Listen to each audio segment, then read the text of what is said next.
आदौ श्रद्धा ततः साधु संगोत्थ भजन क्रिया ततो नर्थ निवृत्ति स्यात् ततो निष्ठा रुचि ततो आसक्तिस् ततः भावस् तथा प्रेमाभ्युदंचति। ये लिंक है। तो शास्त्र कहते हैं जब तुम निरंतर एकांत में सुबह शाम साधना करोगे, उस साधना से तुम्हारे अनर्थ की निवृत्ति होगी। अनर्थ माने क्या? भगवान के नाम रूप लीला गुण धाम और उनके जन, ये सब अर्थ हैं। इनको छोड़ के सब कुछ अनर्थ है। तो अनर्थ से निवृत्ति होगी।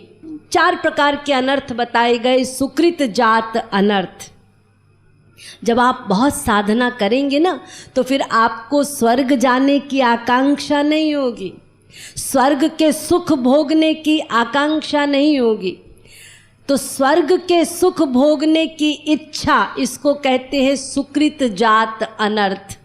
तो जब आप साधना करेंगे तो ये इच्छा समाप्त हो जाएगी, यानी इस अनर्थ की निवृत्ति हो गई। अब आप जितने बैठे हैं मुझे बताइए, इतना महाराज जी ने ज्ञान भर दिया है कि हमको पता है स्वर्ग में सुख नहीं है। इसीलिए आप सब कहेंगे हमें स्वर्ग नहीं जाना। तो ये महाराज जी ने भर दिया, यानी सुकृत जात अनर्थ से निवृत्ति हम लोगों की हो गई। हम नहीं चाहते स्वर्ग का सुख। दूसरा है दुष्कृत जात अनर्थ। जब खराब संस्कार आते हैं या हमारा ये चित्त जितना दूषित होगा, उतना ही हम पाप करेंगे, उतना ही हमारे मन में गलत विचार आएंगे। दूसरों में दोष देखना, दूसरों के लिए दुर्भावना करना, दूसरों की निंदा करना, दूसरे के लिए हम खराब कैसे करें, ईर्ष्या रागा द्वेष, और उसको कैसे हम नीचे करें, बदला लें, इस जो गंदी गंदी चीज़ें संसार में मानी गई हैं, ये दुष्कृत कहा जाता है। तो जितनी आप साधना करेंगे, ये सारी बीमारी से मुक्ति मिलेगी। दुष्कृत जात अनर्थ से निवृत्ति होगी। जितनी आप साधना करेंगे, आपके मन से दुर्गुण जाएंगे, सद्गुण आएंगे। सबके लिए प्यार होगा, सबके लिए दया आएगी, सबके भीतर श्याम सुंदर को देखोगे। इसलिए किसी के प्रति भी असम्मान या निंदा की खराब भावना नहीं होगी, किसी के लिए द्वेष नहीं होगा। तो दुष्कृत जात अनर्थ से भी निवृत्ति। तीसरा अपराध जात अनर्थ। हम लोगों से अपराध होते हैं, गुरु के प्रति अपराध, भगवान के प्रति अपराध, भगवान के लिए गलत सोच लेना, गुरु के लिए गलत सोच लेना, इन अपराधों को नामा अपराध कहा जाता है। 5 महापाप हैं, उन महापापों से भी बड़ा पाप है ये नामा अपराध, जिसके लिए कोई क्षमा नहीं है भगवान के राज्य में। इसीलिए तो दुर्वासा के पीछे भी सुदर्शन भेज दिया था भगवान ने अम्बरीश की खातिर, कि मेरे भक्त का अनादर करते हो, ये चक्र तुम्हारे पीछे घूम रहा है, भले ही तुम गुरु हो मेरे। दुर्वासा को भी नहीं छोड़ा भगवान ने, क्योंकि कानून सबके लिए बराबर। यदि तुम मेरे भक्त को कष्ट दोगे, मेरे भक्त के प्रति अपराध करोगे, मैं क्षमा नहीं करूंगा, सुदर्शन भेज दूंगा। सोचिए, जो भगवान दुर्वासा को नहीं छोड़ रहे अपने जनों के लिए, और हम लोग दिन रात गुरु के सामने बैठ के भी और पीछे भी उनके लिए उल्टा सीधा सोचते रहते। जिस दुर्वासा के पीछे सुदर्शन भेज दिया, तो पता नहीं हमारे पीछे कितने सुदर्शन भेजे जाएंगे। हम कितना अपराध करते हैं, कितना गलत सोचते हैं अपने गुरु के लिए। लेकिन जब कोई साधना करता है, तो साधना करने पर गुरु के प्रति प्रेम बढ़ता है, विश्वास बढ़ता है, श्रद्धा बढ़ती है, तो फिर ये अपराध जात अनर्थ से भी निवृत्ति होती है। फिर हमसे अपराध नहीं होंगे। जब गुरु के प्रति प्यार बढ़ जाएगा तो सर्वस्व अर्पित करने की इच्छा होगी, तो वहाँ प्रतिकूल चिंतन नहीं होगा, तो इससे भी छुट्टी मिलेगी। तो ये सब अनर्थ हैं, ऐसे कई अनर्थ हैं, मैंने इम्पॉर्टेंट आपको बता दिए। तो अनर्थ से निवृत्ति हो जाएगी। जब अनर्थ से निवृत्ति होगी तो उसके बाद निष्ठा जागृत होगी। अनर्थ गए, अब आप साधना करते करते आपकी निष्ठा हो गई अपने गुरु के प्रति, मार्ग के प्रति, इष्ट के प्रति। निष्ठा के बाद रुचि, इतनी रुचि हो गई आपकी कि अब भगवान का नाम लिए बिना आप रह नहीं सकते। ये मैं क्रम बता रही हूं। तो जब रुचि हो जाती है तो रुचि में व्याकुलता बढ़ जाती है, बहुत नाम लेने की इच्छा होती है, बहुत आसक्ति हो जाती है हरि गुरु में। लेकिन उस समय हमारा मन, हमारी बुद्धि हमारे पास रहती है। और रुचि के बाद होती है प्रगाढ़ आसक्ति।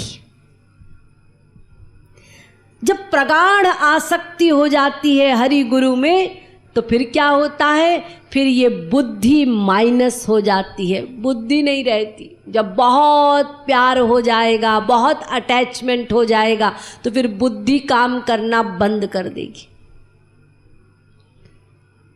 केवल मन रहेगा। और वो मन भी इतना अटैच्ड हो चुका है हरि गुरु से कि उन्हीं के पास, वो हमारे पास है ही नहीं, वो आपे में ही नहीं है, उन्हीं के लिए पिघल चुका है, उन्हीं के पास। तो प्रगाढ़ आसक्ति की अवस्था में बुद्धि काम नहीं करती और मन पिघल जाता है, और जिसके लिए पिघलता है उसी के पास चला जाता है। इसीलिए तो उद्धव ने जब गोपियों से कहा कि तुम अपने प्राण क्यों नहीं त्याग देती, और जो मैं उपदेश तुम्हें सुना रहा हूं क्यों नहीं सुनती हो, तब गोपियों ने कहा था, उद्धव जी मन ना भये 10-20, ए कहूँ जो गयो श्याम संग को अवराधे ईश। तुम जिस भगवान की आराधना करने को कह रहे हो, कौन से भगवान की आराधना करें बाबा, एक ही मन था, वो तो श्याम के पास चला गया और मन है ही नहीं, क्या आराधना करें। तो मन पिघल जाता है, और जिसके लिए पिघलता है उसके पास चला जाता है। ये है प्रगाढ़ आसक्ति की अवस्था। जब ऐसी प्रगाढ़ आसक्ति होती है तो फिर भाव आता है। अब आप भाव भक्ति में प्रविष्ट हो गए।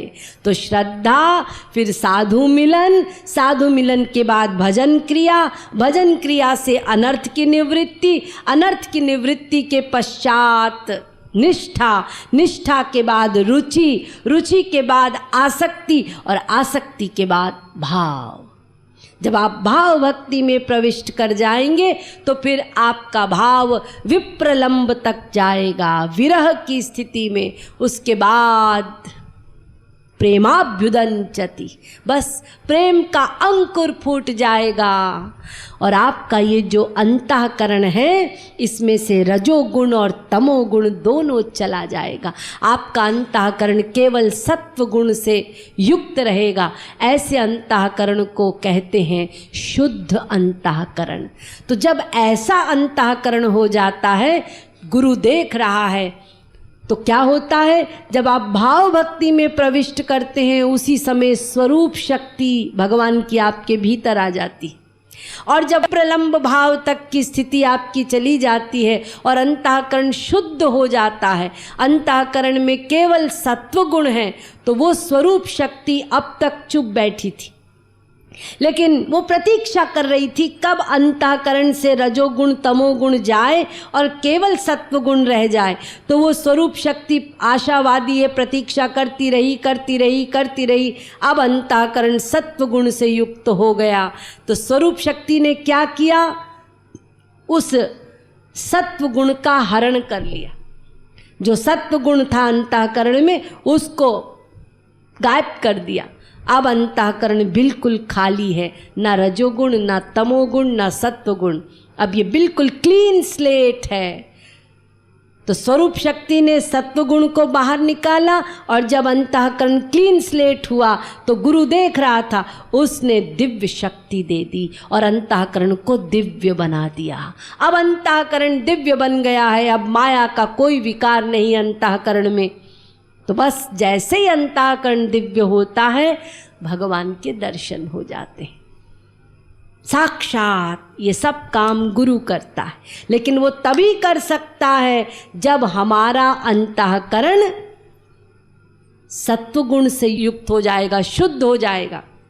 इसीलिए शुद्ध अंतःकरण से भी भगवत प्राप्ति नहीं होगी, ये ध्यान रखिएगा। शुद्ध अंतःकरण का मतलब है सत्वगुण से युक्त अंतःकरण। अभी ये सत्वगुण भी माया है, उसको भी हटाना है। इसीलिए स्वरूप शक्ति ये काम करती है, वो सत्वगुण को भगा देती है, हटा देती है। तब फिर गुरु वो दिव्य सामान देता है और फिर हमारा अंतःकरण दिव्य होकर भगवत दर्शन करता है। तो हम साधना क्यों कर रहे हैं? अपने अंतःकरण को शुद्ध बनाने के लिए, सात्विक बनाने के लिए। इसके बाद का काम गुरु करता है, स्वरूप शक्ति करती है। ये रहस्य है।